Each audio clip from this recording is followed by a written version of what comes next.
Ir galbūt tada negaišinsime Martyno, nes norėčiau parodyti ir dar vieną erdvę, nes, kaip minėjau, atnaujinimo metu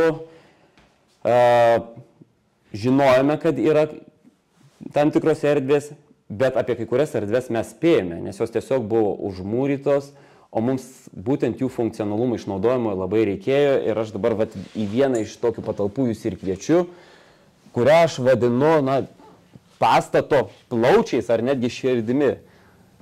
Čia yra sumontuota visa ta įranga, kuri užtikrina tam, kad mes ištisus metus turėtumėm pastovę temperatūrą, šilumą, vėdinimą ir kitus svarbius aspektus užtikrinančius higienos sąlygas. Labai įdomi istorija yra ta, kad ši patalpa buvo užmūryta ir apie jos egzistavimą mes galėjome sužinoti tik tais iš tikrųjų pro vieną nedidelę angą ir tada tiesiog vienas iš mūsų kolegų lindo į vidų pasižiūrėti, ar tikrai tokia erdvė egzistuoja. Ir tuomet jau prasidėjo visas projektavimas ir sumąstymas, kasgi vis dėlto, kokią funkciją šitą patalpą galėtų atliepti. Nes renovacijos metu yra labai svarbu įsivertinti. Žinote, kada statai naują pastatą, tu gali suplanuoti, kokios erdvės bus, kur praeis visos inžinerinės sistemos. Tuo tarpu, kuomet yra vykdomas atnaujinimas seno pastato, reikia viską sutalpinti tiek tas patalpas, kurių mums reikia muziejiniai veiklai, tiek saugykloms ir tiek surasti erdvę, kur praeis visos didelės inžinerinės sistemos, vamzdžiai, agregatai, šildymo, vėdinimo ir visa kita.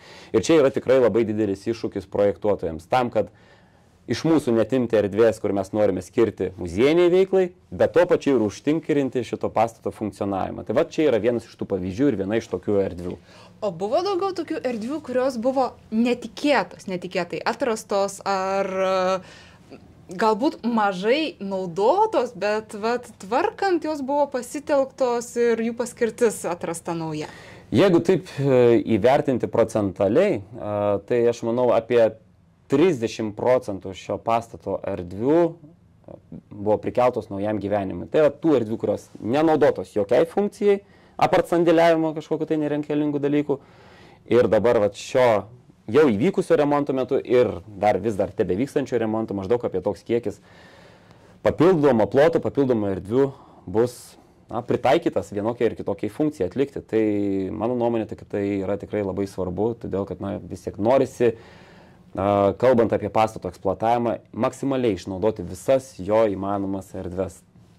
O gal galėtumėm dabar žvilgtelėti į tas erdves, kurios yra tvarkomos ir kurios tik ateityje bus atviros lankytojams? Taip, be abejonės, nes kol kas dar ir yra labai geras momentas, kad mes pamatytumėm iš tikrųjų, nuo ko atsispirėme ir apie kokias erdves kalbame, nes kuomet tu įeini į netvarkytą erdvę, atrodo, kad tu matai visai kitokį vaizdą, tu matai apleistą, su besisukiančia drėgme patalpą ir reikia tikrai labai jungti vaizduoti, bandant sugalvoti, kad vis tik šią patalpą įmanoma pritaikyti tai funkcijai, ką mes, pavyzdžiui, ir dabar matome.